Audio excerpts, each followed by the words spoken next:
नमस्कार. जय भीम. कामगार हितरक्षक संघ महाराष्ट्र राज्य यांच्या वतीने आज पुणे महानगरपालिकेतील जे आयुक्त आहेत त्यांना एक निवेदन आम्ही बजावलेलं आहे.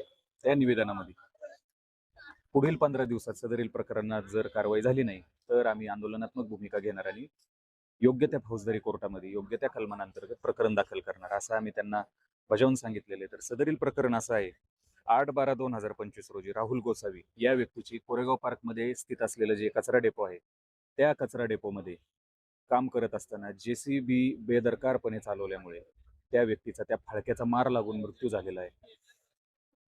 त्यांच्या ठेकेदाराचं नाव होतं जय भवानी एंटरप्राइजेस. त्यानंतर दुसऱ्याच दिवशी 9/12/2025 रोजी संतोष सोनवणे यांना उरुळी देवाची इथं स्थित असलेल्या कचरा डेपोमध्ये श्री एंटरप्राइजेस अंतर्गत ज्यावेळेस ते काम करत होते आणि गाडीमध्ये कचरा खाली होण्याची वाट पाहत होते.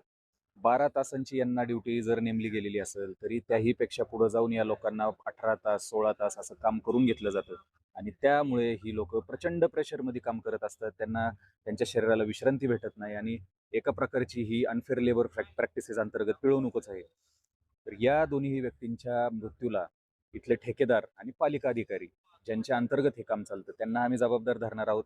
BNS कलम 100 सदोष मनुष्यवध याच्या अंतर्गत खासगी कोर्टामध्ये त्यांच्या विरोधात सबळ पुरावे देऊन प्रकरण दाखल करणार आहोत. प्लस याच्यामध्ये धक्कादायक एक माहिती अशी समोर आलेली आहे, एका जय भवानी एंटरप्राइजेस आणि श्री एंटरप्राइजेस ज्यांना या कामाचं टेंडर दिलं गेलेलं होतं त्यांचे जे टेंडर कालावधी आहे ते ऑक्टोबर 2024 पासून ते ऑक्टोबर 2025 पर्यंतच होते. म्हणजे या अपघाताच्या वेळेस सदरहू ठेकेदारांचं टेंडर हे अस्तित्वात नव्हतं, तरी सुद्धा लेबर लोकांकडनं तिथं काम करून घेतलं जात होतं. आणि ही माहिती समोर येण्याचं कारण असं, जे एम्प्लॉईज लेबर लोकांचं एक इन्शुरन्स असतं त्या इन्शुरन्सची चौकशी करण्याकरिता ज्यावेळेस आम्ही संबंधितांना प्रश्न उत्तरं केली त्यावेळेस असं कळालं का यांचं टेंडरच अस्तित्वात नव्हतं. म्हणजे हे पालिकेकडं ऑन पेरोल कामाला नव्हते आणि ऑन पेरोल कामाला नसल्यामुळे यांची एम्प्लॉयर्सची जी इन्शुरन्सची पॉलिसी होती ती देखील एक्सपायर झालेली होती. तर यामध्ये आज हे 2 मयत जे आहेत त्यांचे कुटुंबीय पूर्णपणे वाऱ्यावर सोडले गेलेले आहेत.